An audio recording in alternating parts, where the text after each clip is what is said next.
Are you listening? 'Twas a dark and especially lovely night, lit by a full moon and stars so bright, and as the nocturnal creatures slowly arose, their daytime friends were starting to doze. In a maze of tunnels underground, a squirrel family could be found. As Grandpa tucked the little ones in, 'twas time for the bedtime tale to begin. So in his deep voice Grandpa began, once upon a time all over the land lived the most amazing creatures who had many interesting features. They walked on two legs and stood upright, and covered their bodies with clothes so bright. With powerful brains that made them clever, they were the smartest animals ever. With quick fingers and quick minds, they could make things of all kinds, from tools and tall buildings to bridges too, and cars and planes to get me to you. Human beings they were called, and 'tis true, there was very little they could not do. They tamed the land and soon were able to grow and put food on the table. "Grandpa," said Squeak, "what about their size? Were they big as elephants or small as mice?" "Good question," said Grandpa to the girl. "They weren't the biggest in the world, but with their ideas and tools, you see, they were as powerful as can be." "The female was called woman, man was the male," said Grandpa as he resumed his tale. "And as their numbers grew and they moved around, all across the earth they could be found. They had children, of course, and as these grew, the grown-ups told them all they knew." "Do tell us, Grandpa, what they said," cried Squid, jumping up in his bed.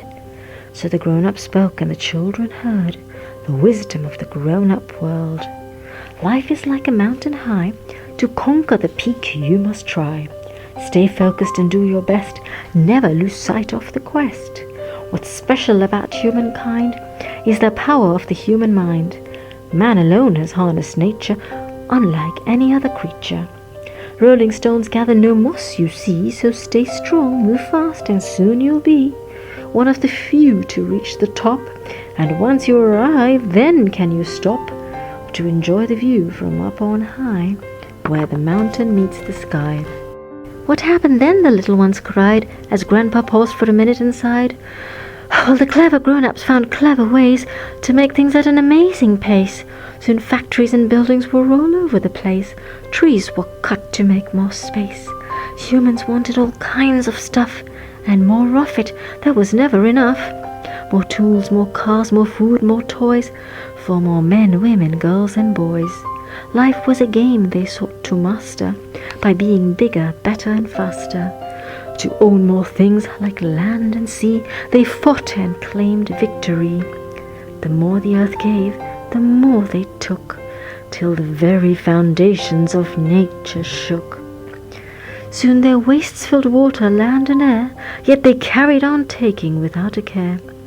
Many creatures of the sea and land disappeared at the hands of man. Seas overspilled, more deserts were born, all was chaos. The balance was gone. They had forgotten all nature is connected, till, by their own actions, they were affected. And like other creatures of the sea and land, man started disappearing at the hand of man." "But Grandpa," said Squeak, "squirrels must have survived. We wouldn't be here if they'd all died." "Indeed, some creatures that weren't too big, some that could fly, others that could dig, like moles, rats, and birds too, survived, as did squirrels like me and you. As for the humans, there is more. So going back to what I was saying before, for some time things were really tough, till one day the children said, 'Enough!' Then the children spoke, and the grown-ups heard the wisdom of the children's world. Life is like a mountain high. To enjoy its wonder we must try. At each step along the climb, make the most of your time, to absorb the sight and sound of everything that is around.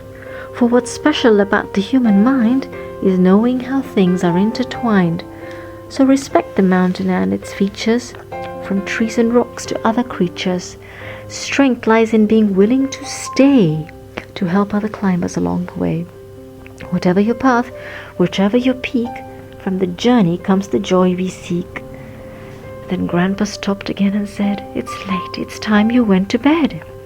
"But Grandpa," squeaked Squid, "before you go, what happened to humans? We must know. Was it too late? Did they survive? Were any of them still alive?" spoke Grandpa, looking a little sad. For a while things were really bad, but a few remained who had found, with the help of the children around, their place in the harmony of the earth in all its majesty. And if you're lucky one day you might spot a human being, though there aren't a lot. For now 'tis time to say good night. Rest, little ones, and sleep tight.